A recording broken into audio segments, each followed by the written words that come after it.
الحمد للہ رب العالمین والصلاة والسلام علی سید المرسلین نبینا محمد وعلی آلہ وصحبہ اجمعین اما بعد۔ محترم معزز ساتھیو، آج اللہ کی توفیق سے ہم آخرت پر ایمان اس سلسلے دروس میں حساب کے بارے میں پڑھیں گے۔ حساب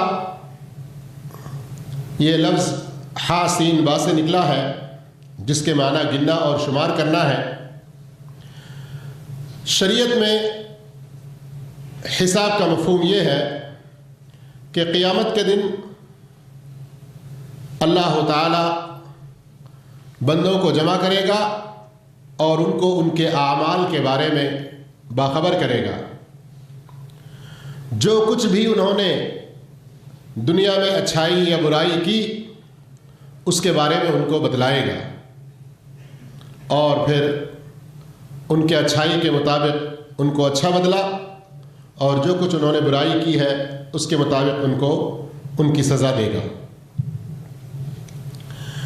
قرآن و سنت میں اس کے بہت سارے دلائل ہیں اور اس پر امت کا اجماع بھی ہے۔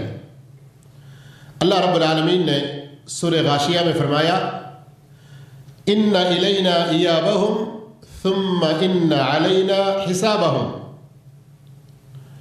بے شک وہ سب ہماری ہی طرف لوٹ کر آنے والے ہیں، پھر بے شک ہمارے ذمے ہے ان کا حساب لینا۔ نبی کریم صلی اللہ علیہ وسلم بعض دفعہ اپنی نماز میں یہ دعا کیا کرتے، اللہم حاسبنی حسابا یسیرا، اے اللہ میرا حساب بہت آسان فرمانا۔ عائشہ رضی اللہ تعالیٰ نے ایک مرتبہ دریافت کیا، یہ حساب یسیر کیا ہوتا ہے؟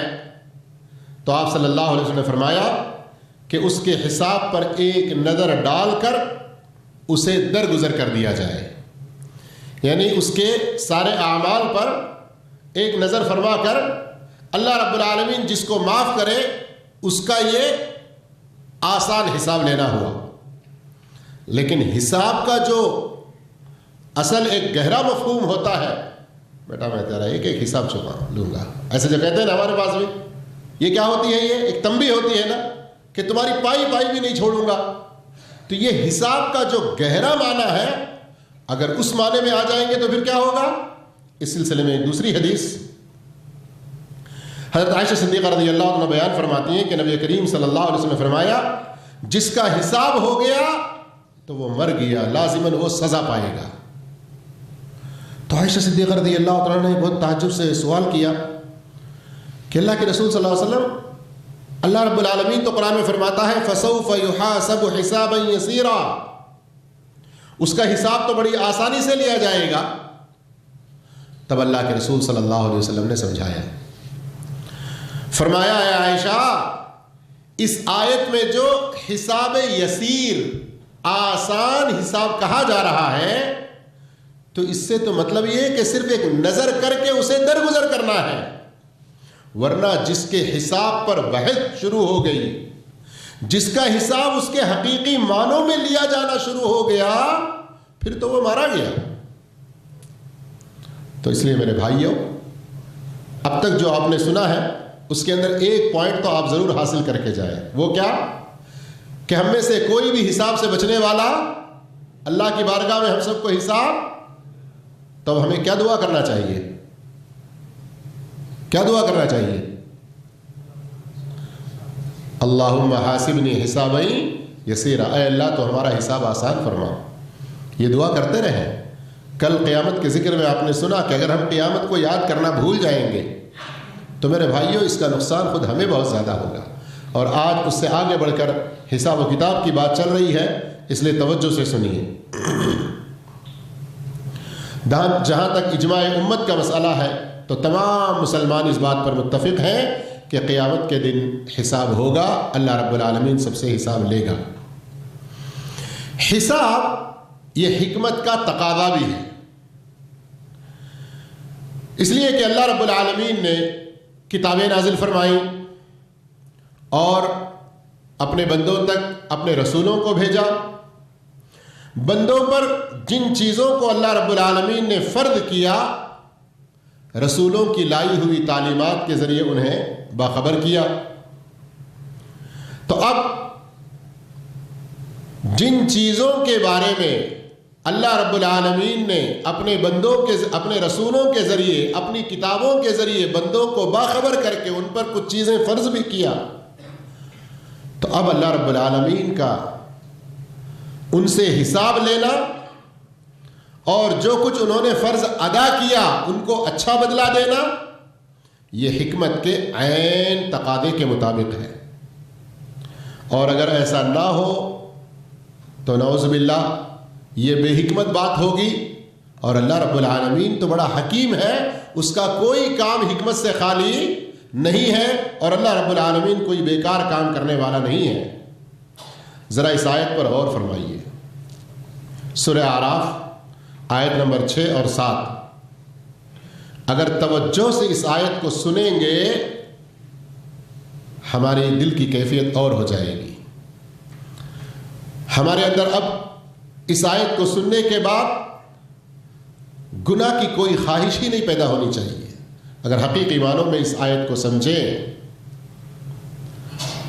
کیوں اللہ رب العالمین فرماتا ہے فَلَنَسْأَلَنَّ الَّذِينَ أُرْسِلَ إِلَيْهِمْ وَلَنَسْأَلَنَّ الْمُرْسَلِينَ، ان لوگوں سے ہم ضرور پوچھیں گے جن کے پاس پیغمبر بھیجے گئے، انبیاء بھیجے گئے، اور ہم انبیاء سے بھی ضرور پوچھیں گے۔ اللہ اکبر، غور کیجیے، انبیاء اکرام کوئی اپنی ذمہ داری میں کوئی کوتاہی کرنے والے تھے؟ ہرگز نہیں، وہ تو بالکل امانت دار، اللہ کے ہر حکم کو بندوں تک انہوں نے صحیح طور پر پہنچا دیا۔ لیکن غور کریں،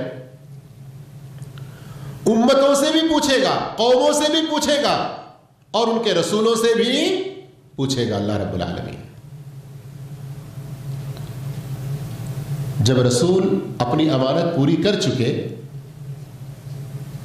اور رسول سے پوچھا جائے گا تو وہ صحیح جواب دے دیں گے، اب ہم اپنے بارے میں سوچیں کہ جب اللہ ہم سے پوچھے گا، ہمارا حساب لے گا، ہم سے سوال کرے گا، تو ہم کیا جواب دیں گے؟ سوال کے لیے صحیح جواب تیار کرنا ضروری ہے نہیں ہے؟ ہاں بھائیوں، امتحان حال میں بیٹھ کے آپ پیپر کو خالی ایسے ہی چھوڑ کے آ جائیں گے تو کیا ملے گا؟ انڈا ملے گا کہتے ہیں، لیکن وہ فائدے کا نہیں ہوگا۔ دنیا کے اندر دنیا کے ایگزامز، دنیا کے امتحانوں کا یہ حال کہ 10ویں میں یا انٹر میں فیل ہو جاتے ہیں تو لوگ خودکشی کر لیتے ہیں کہ ہمارا مستقبل ختم ہو گیا سمجھ کر، لیکن آخرت کا امتحان اگر وہ فیل ہو جائے تو مرنے کے لیے بھی کوئی موقع نہیں ہے۔ اس لیے میرے بھائیوں، ان آیتوں کے ذریعے ہمیں نصیحت حاصل کرنا چاہیے۔ اللہ تعالیٰ تمام رسولوں سے بھی سوال کرے گا کہ تم نے اپنی امانت کہاں تک پہنچائی، تمہیں جو ذمہ داری دی گئی تھی کس حد تک تم نے ادا کی۔ سارے لوگوں سے پوچھا جائے گا کہ تم نے ان رسولوں کو کیا جواب دیا، تم نے ان رسولوں کی تعلیمات پر کہاں تک عمل کیا۔ اور آج تو حال ہمارا یہ ہے کہ ایسی دینی محفلوں میں آنے کے لیے ہم کتراتے ہیں، دینی محفلوں میں بیٹھ کر دین کی بات سننے سے ہم جی چراتے ہیں۔ جب دین کی تعلیم نہیں حاصل کریں گے تو اپنے آخرت کے اس امتحان کی تیاری کیسے کریں گے؟ قیامت کے دن اس سوال کا صحیح جواب دینا ہمیں کیسے معلوم ہوگا؟ اور پھر آگے سنیے، اللہ فرماتا ہے فَلَنَقُصَّنَّ عَلَيْهِمْ بِعِلْمٍ وَمَا كُنَّا غَائِبِينَ، ہم انہیں ایک ایک بات کی پوری طرح سے خبر دے دیں گے اور پورے علم کے ساتھ دیں گے۔ اللہ اکبر، ہم رات کی تاریکیوں میں کمبلوں کے اندر جو کچھ بھی کر رہے ہوں، اللہ کو اس چیز کا علم ہے نہیں ہے؟ اپنے برے ساتھیوں کی صحبت میں بیٹھ کر کچھ کر رہے ہوں، بھلے نیک لوگوں کی نظروں سے پوشیدہ ہوں، ماں باپ کی نظروں سے دور ہوں، کسی اور کے پکڑ سے ہم دور ہوں، لیکن اللہ کے علم سے کیا دور ہیں؟ اللہ کیا کہہ رہا ہے؟ ہم انہیں ان کے اس دنیا میں کیے ہوئے ایک ایک کام کے بارے میں ان کو بتائیں گے اور پورے علم کے ساتھ بتائیں گے۔ وما كنا غائبین، کبھی تو ہم ان سے پوشیدہ تھے ہی نہیں، کوئی چیز وہ ہمارے علم کے بغیر کیے ہی نہیں، وہ کہاں چھپ کر جا سکتے ہیں؟ کتنی چونکا دینے والی آیت ہے، ذرا غور کیجیے۔ حساب کا طریقہ، حساب کا طریقہ کیا ہوگا اور اس کی کیا دلیل ہے؟ تو اس سلسلے میں بھی بہت ساری دلیلیں قرآن حدیث میں ہمیں ملتی ہیں۔ خلاصہ یہ ہے کہ اللہ تعالیٰ اپنے بندوں کو اپنے سامنے کھڑا کرے گا، جو گناہ انہوں نے کیے ہوں گے، جو کام انہوں نے کیے ہوں گے، جو باتیں انہوں نے کی ہوں گی، ان سب کا ان سے اقرار کروائے گا، اور اللہ انہیں بتلائے گا کہ وہ دنیا میں ایمان پر تھے یا کفر پر، گناہوں کی زندگی گزارتے تھے یا اطاعت کی، سیدھے راستے پر چلتے تھے یا ٹیڑھے۔ لہذا جو کچھ انہوں نے آگے کر کے بھیجا اس کے مطابق اگر وہ ثواب کے حقدار ہیں تو ثواب، عذاب کے حقدار ہیں تو انہیں عذاب اللہ رب العالمین دے گا۔ اور حساب میں یہ چیز بھی شامل ہے کہ اللہ رب العالمین جو کچھ ان سے کہے گا، یا وہ لوگ جو اللہ کے سامنے حاضر ہو کر اللہ سے بات کریں گے اور اللہ کے سامنے اپنے کچھ عذر پیش کریں گے اور ان کے خلاف اللہ رب العالمین کچھ دلائل پیش کرے گا، اور اسی طرح اللہ رب العالمین ان کے سامنے بہت سارے گواہ لا کر کھڑا کر دے گا جو ان کو ان کے اعمال کے بارے میں گواہی دیں گے۔ تو اس طرح کی یہ ساری چیزیں جو کچھ بھی ہیں یہ حساب کے مفہوم میں شامل ہیں۔ میں آگے اور بڑھنے سے پہلے آپ سے ایک سوال کرتا ہوں کہ قیامت کے دن ہمارے خلاف کیا چیزیں ہماری گواہی دیں گی؟ کوئی بتائیں گے؟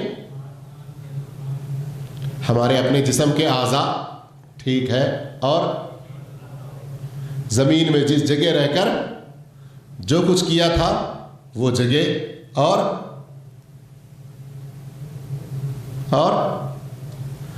کل دیکھ کر آئے انشاءاللہ، باقی اور چیزیں پھر بتانا، ٹھیک ہے نا؟ ہم آگے بڑھتے ہیں۔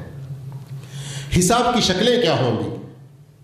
تو میرے بھائیوں، کسی کا حساب بڑا سخت ہوگا، کسی کا حساب آسان ہوگا، کسی کی صرف اعزازی طور پر پیشی ہوگی، اللہ کے سامنے پیش کیا جائے گا لیکن ان کے لیے وہ ایک اعزاز ہوگا، اور کسی کا حساب بہت ڈانٹ اور ڈپٹ کے ساتھ ہوگا۔ کسی کے لیے احسان مندی اور اللہ کی طرف سے فضل ہوگا تو کسی کو پکڑا اور سخت سزا دی جائے گی، اور یہ سارا انتظام کس کی طرف سے؟ اس اکرم الاکرمین، ارحم الراحمین، احکم الحاکمین اللہ کی طرف سے ہوگا۔ جب حساب کی الگ الگ شکلیں ہیں تو ہمیں اپنا یہی سوچ لینا چاہیے کہ کس طرح کا حساب ہم اپنے لیے پسند کرتے ہیں۔ جس طرح کا حساب ہم اپنے لیے پسند کرتے ہیں اسی طرح کی تیاری بھی ہم کرنے کی کوشش کریں۔ حساب کے بارے میں اتنی باتیں ہم سن رہے ہیں تو آئیے ایک اور بات سنتے ہیں کہ یہ حساب کن اصولوں کی بنیاد پر ہوگا۔ دیکھیے میرے بھائیوں، ہم سب کے سب اللہ کے بندے ہیں، اس کے غلام ہیں۔ اب آقا مالک اپنے غلام کو سزا دے تو ظالم نہیں کہلائے گا، اس لیے کہ وہ سب اس کی ذات کے غلام اور ملکیت ہیں، اور مالک اپنی ملکیت کے بارے میں جو چاہے فیصلہ کرے۔ لیکن اس کے باوجود اللہ تعالی لوگوں کا حساب پورے عدل و انصاف کے ساتھ کرے گا۔ اللہ لوگوں کا حساب کیسے کرے گا؟ عدل و انصاف کے ساتھ کرے گا، پوری حکمت کے تقاضے کے مطابق کرے گا، کسی پر بھی کوئی ظلم نہ ہوگا۔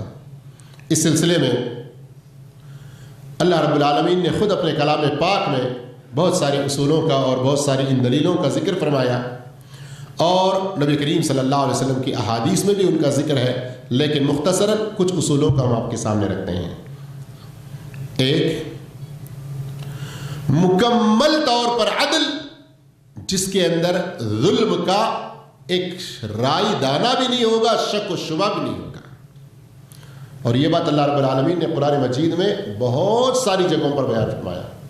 وما انا بظلام للعبید سورہ قاف میں, اور سورہ انبیاء میں فرمایا لا تظلم نفس شیئا, کہ کسی جان پر ذرہ برابر بھی کوئی ظلم نہیں ہوگا. دوسرا اصول, کسی کے جرم میں کسی دوسرے کو نہیں پکڑا جائے گا, کسی کے عمل کے بدلے کسی دوسرے کو سزا نہیں دی جائے گی. جس نے جو کیا اس سے اسی کے بارے میں حساب ہوگا. آرے سمجھ میں بات؟ دنیا کے اندر کیا ہوتا ہے, کسی نے کچھ غلط کام کیا, وہ بھاگ گیا, آئے اس کے ماں باپ کو پکڑ کے اندر کر دیے, اس کے بھائیوں کو پکڑ کے اندر کر دیے. اس طرح کی ظلم و زیادتی ہوتی ہے نا, لیکن آخرت کے دن ایسا نہیں. اللہ نے صاف طور پر اصول بیان فرما دیا, وَلَا تَزِرُ وَازِرَةٌ وِزْرَ أُخْرَىٰ, کسی کا بوجھ کسی دوسرے پر نہیں ڈالا جائے گا. تیسرا اصول یہ ہے, بندوں نے جو بھی کام کیے ہوں گے اس دنیا میں, ان کے ہوش آنے کے بعد سے, بالغ ہونے کے بعد سے مرنے تک, جو بھی باتیں, جو بھی کام, کچھ بھی انہوں نے کیا, وہ سب وہاں دیکھ سکیں گے. پوری اس کی ویڈیو فلم بن رہی ہے میرے بھائی. دلیل یاد ہے آپ لوگوں کو؟ فَمَن يَعْمَلْ مِثْقَالَ ذَرَّةٍ خَيْرًا يَرَهُ وَمَن يَعْمَلْ مِثْقَالَ ذَرَّةٍ شَرًّا يَرَهُ. جو ذرہ برابر بھی اچھائی کرے گا اس کو وہ دیکھ لے گا, اور جو ذرہ برابر گناہ کے کام برائی کرے گا وہ بھی اس کو دیکھ لے گا. چوتھا اصول یہ ہے کہ نیکیوں میں تو اللہ تعالیٰ اضافہ کرے گا, اپنے فضل و کرم سے بڑھا چڑھا کر نیکیاں دے دے گا, لیکن کسی کے گناہ میں ذرہ برابر بھی کوئی اس کو بڑھا کر سزا نہیں دی جائے گی. سورہ طور کی آیتوں کو اگر ہم پڑھیں گے, وَمَا أَلَتْنَاهُم مِّنْ عَمَلِهِم مِّن شَيْءٍ, ان کی نیکیوں میں کوئی کمی نہیں کی جائے گی, ان کی نیکیوں میں اضافہ ہو جائے گا, برائیاں ان کی کچھ بھی بڑھائی نہیں جائیں گی. اور پانچواں اصول, کافر اور منافق جو ہوں گے, کافر اور منافق جو ہوں گے, یہ تو کافر ہی ہیں, یہ تو منافق ہی ہیں, لے جاؤ ڈالو ان کو جہنم میں ایسے ہی, نہیں, بلکہ وہاں اللہ رب العالمین ان کا بھی حساب لے گا, ان کے سامنے بھی گواہیاں پیش کرے گا, تاکہ ان کو جو سزا دی جا رہی ہے ان کو معلوم ہو کہ حقیقت میں ہم اس سزا کے مستحق ہیں, ہم پر کوئی ظلم نہیں ہو رہا ہے, یہ چیز ان کو بھی معلوم ہو, تو ان کے بھی خلاف گواہیاں پیش کی جائیں گی. یہ تو رہی بات اصولوں کے بارے میں. اب آئیے, کیا عام لوگوں کا حساب ہوگا؟ کیا کچھ لوگ ایسے بھی ہیں جن کا حساب نہیں ہوگا؟ یہ بھی بہت اہم بات ہے. ابھی کچھ دیر پہلے آپ نے سنا عائشہ رضی اللہ تعالیٰ کی حدیث کہ اللہ کسی کے اعمال پر نظر فرما کر ان کو چھوڑ دے تو یہ کیا ہوا؟ آسان حساب. اگر اللہ کسی سے کرید کر پوچھے پھر تو وہ مارا گیا. اور ایک بات بھی پیچھے آپ نے سنی کہ کسی کا حساب بہت سخت ہوگا, کسی کا حساب ڈانٹ و ڈپٹ کے ساتھ ہوگا. تو اب کیا ایسے بھی کچھ خوش نصیب ہیں کہ جن کا کوئی حساب ہی نہیں ہوگا؟ جی ہاں میرے بھائیو, تمام لوگوں کا حساب ہوگا سوائے ان لوگوں کے جن کے بارے میں نبی کریم صلی اللہ علیہ وسلم نے فرمایا کہ 70,000 جو بلا حساب اور بلا عذاب جنت میں جائیں گے. اللہ تعالیٰ ان میں سے ہم کو بھی بنا دے. اس سلسلے کی حدیث نبی کریم صلی اللہ علیہ وسلم کے بارے میں عبداللہ بن عباس رضی اللہ عنہ بیان کرتے ہیں کہ آپ صلی اللہ علیہ وسلم نے فرمایا میرے سامنے سے امتیں گزری. پھر وہ لمبی حدیث ہے, آگے فرماتے ہیں اچانک کیا دیکھتا ہوں کہ ایک بہت بڑا لشکر ہے. پھر مجھ سے کہا گیا کہ یہ تیری امت کے لوگ ہیں, اور ان میں آگے 70,000 ایسے لوگ ہیں جن کا نہ حساب ہے نہ ان پر کوئی عذاب ہے. میں نے پوچھا وہ کیوں؟ صحابیوں میں سے ایک نے. تو پھر آپ صلی اللہ علیہ وسلم نے بتایا کون ہیں یہ لوگ؟ لا یکتوون, جو داغ نہیں لگواتے, ولا یسترقون, جو جھاڑ پھونک دم کروانے کے لیے التجا اور طلب نہیں کرتے، ولا یتطیرون بدشگونی نہیں کرتے، بدفعلی نہیں لیتے، وعلی ربہم یتوکلون اپنے رب پر پورا پورا بھروسہ کرتے ہیں۔ تو اسی موقع پر ایک صحابی کھڑے ہوئے اور کہا اللہ کے رسول صلی اللہ علیہ وسلم دعا کیجئے کہ اللہ مجھے ان لوگوں میں سے بنا دے۔ کون تھے وہ؟ کون تھے وہ؟ حضرت عکاشہ بن محصن تھے۔ یاد رکھیں عکاشہ نام ہے، پڑھتے رہیں سنتے رہیں دین کی باتیں تو پھر ایسی چیزیں یاد رہیں گی۔ اب یہ تو ہمارے یاد رکھنے کی چیز ہے نا کہ ہم کو یہ حدیث یاد ہونی چاہیے، اس لیے کہ بغیر حساب و عذاب کے جنت میں جانا پسند ہے نہیں ہے۔ ہاں کوئی بھی نہیں منڈی ہلا رہا ہے، ہاں بول کے زور سے تو بولا نہیں لیکن منڈی بھی نہیں ہلا رہے۔ میرے بھائیو استغفر اللہ، ایسا نہ کریں، علم میں آگے بڑھیں۔ دینی علم میں جس قدر آگے بڑھیں گے اسی قدر آپ کے دل کا اطمینان، آپ کے دل کو سکون، آپ کے دماغ کے لیے راحت اور دنیا کے کاموں میں آپ کے لیے آسانیاں، بہت بڑی خیر و برکتیں ہیں واللہ میرے بھائیوں۔ تو عکاشہ بن محصن نے یہ سوال کیا، اللہ کے رسول صلی اللہ علیہ وسلم نے ان کے لیے دعا کی۔ اس کے بعد پھر ایک صحابی کھڑے ہوئے، کہا اللہ کے رسول میرے لیے بھی دعا کیجئے۔ تو آپ صلی اللہ علیہ وسلم نے فرمایا عکاشہ نے تم پر بازی لے لی، آگے بڑھ گئے۔ کافروں کے حساب کا طریقہ کیا ہوگا؟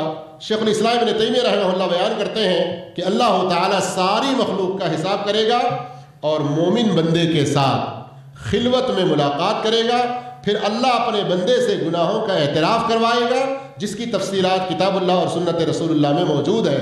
البتہ کافروں کا حساب ان لوگوں کی طرح نہیں ہوگا، ان لوگوں کی طرح کافروں کا حساب نہیں ہوگا جن کے گناہ اور نیکیوں کا کوئی وزن ہو، اس لیے کہ کافر کے پاس تو نیکیوں نام کی کوئی چیز ہی نہیں ہے، البتہ اس کے اعمال گنے اور شمار کیے جائیں گے، پھر اس کو بھی ان اعمال کا حساب دکھایا جائے گا۔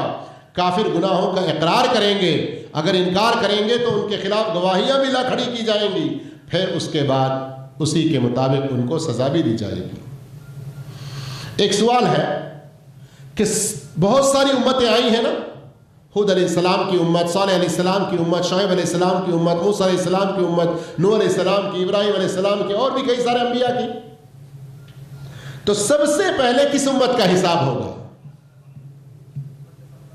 جی ہاں، تمام امتوں میں سب سے پہلے محمد صلی اللہ علیہ وسلم کی امت کا حساب ہوگا۔ آپ صلی اللہ علیہ وسلم نے فرمایا ہم سب سے آخر میں آنے والے ہیں اور قیامت کے دن سب سے آگے ہوں گے، لوگوں سے پہلے ہمارا حساب ہو جائے گا۔ ایک اور حدیث میں عبداللہ بن عباس رضی اللہ عنہ کہتے ہیں کہ رسول اللہ صلی اللہ علیہ وسلم نے فرمایا ہم آخری امت ضرور ہیں لیکن سب سے پہلے ہمارا حساب ہو جائے گا۔ ایک اور سوال، بندے سے سب سے پہلے کس چیز کا حساب لیا جائے گا؟ سب ایک ساتھ میں جواب دیں، دیکھیں گے کیا دیتے ہیں۔ سب لوگ نہیں جواب دیے، لگتا ہے کہ نماز پڑھنے والوں نے ہی جواب دیا۔ اللہ اکبر، کیا یہ بات صحیح ہے کہ سب سے پہلے نماز کا حساب ہوگا؟ سب متفق ہیں آپ لوگ؟ اس میں کوئی شک نہیں۔ ابن ماجہ کی حدیث ہے اول ما یحاسب به العبد، سب سے پہلے جو حساب لیا جائے گا بندے سے الصلاۃ، سگنیچر کرنا ہے، 7 بجے کفیل آ جائے گا، انگوٹھا لگانا ہے، یہ سب ڈر سے تو بھاگ جاتے ہیں۔ 5 منٹ دیر کریں گے تو گھنٹے کی تنخواہ کاٹے گا، اس لیے ڈیوٹی میں برابر حاضر ہو جائیں گے۔ لیکن نماز فجر کی کیا کریں مول صاحب، آنکھ نہیں کھلتی ہماری، یا مول صاحب کو تو جواب دے دیں گے لیکن اللہ کے پاس کیا جواب دیں گے؟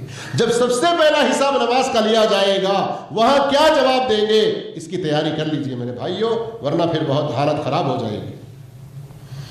حساب کے بارے میں تو بات ہوئی کہ سب سے پہلا حساب نماز کے بارے میں، لیکن سب سے پہلا فیصلہ کس کے بارے میں کیا جائے گا؟